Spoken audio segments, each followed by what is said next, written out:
ñoom attitude bi ñu jël peut-être loolu lañ gis ne mooy attitude bi gën par rapport à la situation certainement dañ ko xoolaat ko pour adopter cette attitude-là parce que aussi il faut le dire Premier ministre PM il devait venir tous les 3 mois mais boo calculer date ba mu fa gëj ak léegi ça fait plus de 8 mois.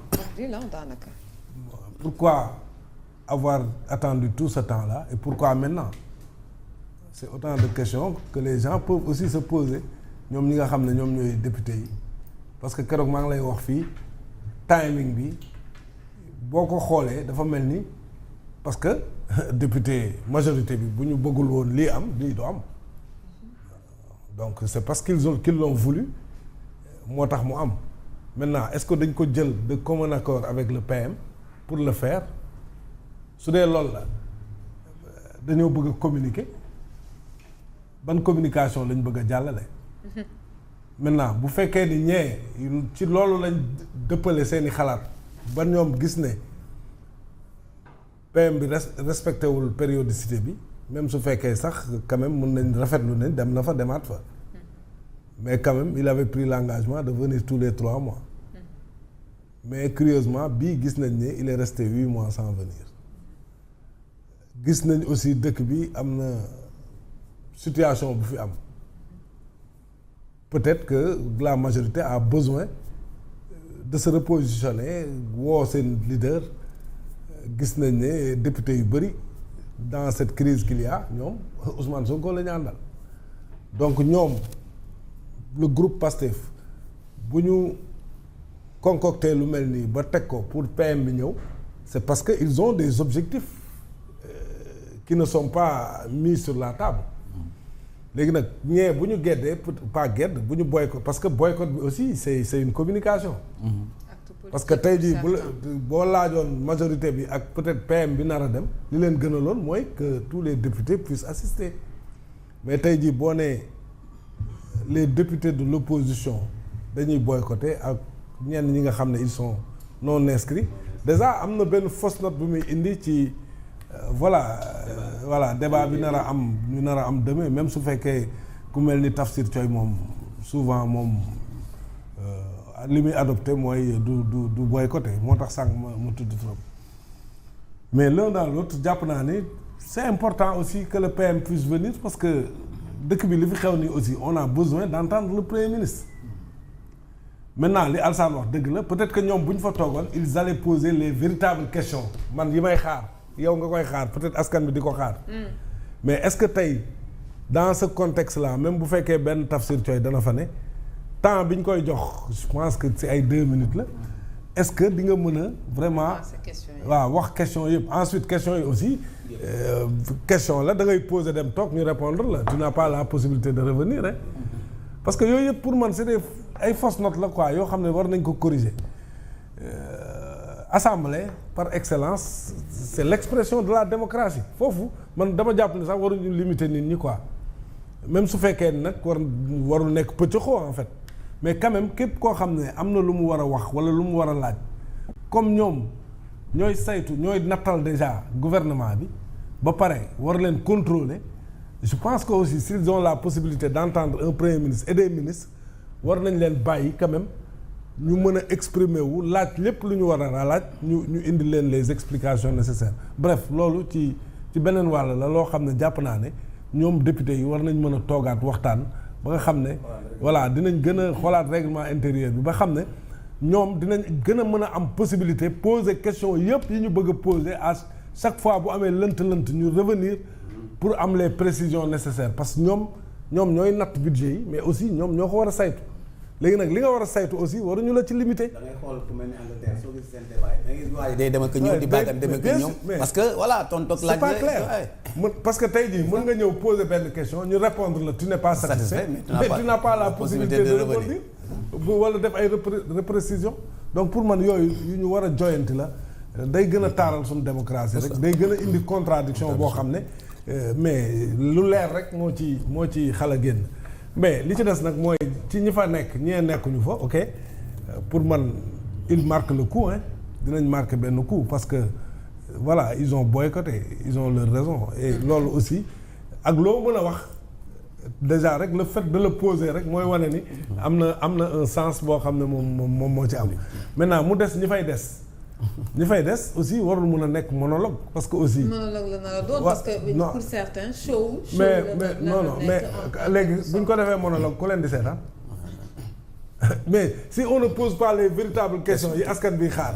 mais askan bi aussi dañuy jëm vaquer ji à leurs occupations. est-ce que c'est aussi simple que ça. est-ce que amuñu seen cible aussi. non tey pour man hémicycle bi foofu warul nekk affaire cible. ak fi dëkk bi toll nii. c'est-à-dire ils peuvent pas occulter les véritables questions. absolument fi dëkk bi toll nii. mais ñoom xam nañ ñoom seen bopp sax ñoom dañoo am problème ñoom seen bopp xanaa bu ñu ñëwee problème yi ñu am ñoom dinañ ko laaj PM bi. ñaari maire yi. waaw non xanaa dinañ ko laaj voyage bii mu demoon nii te kenn wax ko ci conseil des ministres bi loolu tamit lu doy waar la. comment un premier ministre peut se déplacer accompagné du ministre des finances. parce que non c'est confirmé. c'est confirmé. waaw parce que juste après émission bi j'ai eu la confirmation. il était avec le ministre des finances. comment ces deux personnes-là personnalités aussi importantes dans le gouvernement peuvent se déplacer mais ñu def conseil des ministres te kenn waxu ci dara. mais loolu tamit man daal Sénégal li fi xew man xam nga. xëy na nañ jox suba. il réserve ça après pour demain. comment ça pour demain conseil des ministres. Ouais, c'est le lien. de premier ministre ak ministre des finances ñoom ñoo déplacé wu dem. ça fait ñu def conseil des ministres amul un mot. ça fait partie des voyages ça fait partie des premières rek. parce que jàpp naa ne xam nga keroog maa la naan c'est important que ñu xam ndax ministre des finances dafa ànd ak moom parce que bu ànd ak moom ça veut dire que c'est dans le cadre de l'État.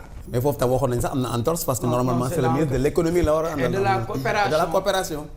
Parce que coopération bilatérale c'est le ministre de l'économie. Comme le ministre de l'économie Abdourahmane Sarr. Abdourahmane Sarr. C'est ça.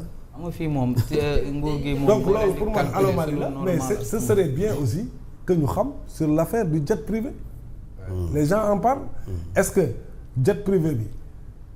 dañ koy fay sur le dos des Sénégalais maanaam dañ koy est-ce que état du Sénégal mooy fay wala est-ce que jet privé bi dañ ko mettre à la disposition de Ousmane Sonko.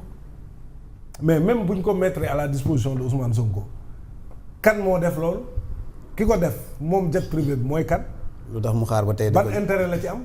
ça c'est des questions yoo xam ne pour man de transparence c'est des questions de transparence parce que nag jet privé coowu jet privé commencé wul nii Karim Wade daf fi doon jël ay jet privé Sénégal yëpp di ko wax pourquoi il se déplace en jet privé mais après Karim Wade mais mënuñu am gouvernement boo xam ne dañuy woote jubal jubanti woote transparence woote sakkanal ba pare ñu mën a di def loolu. wala bu ñu ko si naan dëkk bi dafa dëgg. waaw mais wala bu ñu ko deful bu fekkee ni c'est à titre personnel mais kan moo ko jox jet privé bi ñu xam ne Ousmane Sonko amul jet privé. mais c'est ça mais bu dee c'est privé c'est encore plus dangereux ça. waaw c'est ça que je dis. c'est ça léegi nag bu dee loolu la bu dee c'est privé mais kan moom jet bi.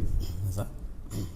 pourquoi mu koy mettre à la disposition de Ousmane Sonko yooyu yëpp c'est des questions yoo xam ne ça inter donc dans tous les cas ak tamit doyen pourquoi Sonko aussi s'occupe exclusivement du Moyen-Orient je pense que ça aussi c'est important. yow yaa ngi doon wax keroog c'est le président qui lui a donné la. waaw non loolu ça a été décidé si, quoi si. mais pourquoi aussi. non j'ai vu la vidéo sax j'ai vu la vidéo où Sonko disait que. président jox na ma côté Moyen-Orient te loolu dama ci kontaan parce que ñëpp xam nañ ne l'économie se déplace maintenant vers le Moyen-Orient mais pourquoi parce que normalement xam nga y a le ministre des finances y a le ministre de l'économie et de la coopération pourquoi tey jii ñu teggi le ministre de l'économie et de la coopération Ousmane Sonko s'exclut toppatoo le Moyen-Orient ça aussi ça je pense que war nañ ci am ay réponses yu claires. Parce que Sonko aussi c'est pas un économiste parce que un ministre de l'économie wala un ministre des finances on le choisit pas au hasard dafa am profil am ñu fi tànn ñëpp ministre de agentier de l'État muy ministre de l'économie wala ministre des finances da nga am profil am loo jàng am loo xam moo tax ñu def le ministre de l'économie et des finances peut-être looloo tax peut-être mu ànd ak Cheikh Diba pour mu xaw ko jàppaleeg yooyu parce que tamit c'est pas un financier. Ouais, mais est-ce que c'est dans le cadre de l'État parce que loolu tamit man. mais c'est dans le cadre de l'État bien sûr yow yaa ngi nii ne nga gisal nga vidéo bu ne le président moo ko dégg côté boobu. mooy bi mu def fële defe naa Italie su ma juum. waaw kay loolu mais non man xamul sax mënu ma gëm loolu mais nan lay nekkee dans le cadre de l'État ñu def conseil des ministres waxuñu ko fa. loolu mooy sama problème. dinaa ñëwaat léegi loolu bu nekkee Sénégal la tax ñu dem xanaa bu ñuy def conseil comme président bi ni mu demee woon. président bi voyage am rendre na ci compte président di rendre compte kay keneen ku dem war ngaa mën a rendre compte. jërëjëf muy si seen communication parce que ku ci nekk liñ la dénk di nga def communication. mais même indiwul dara dina ne demoon naa fii dem naa fa.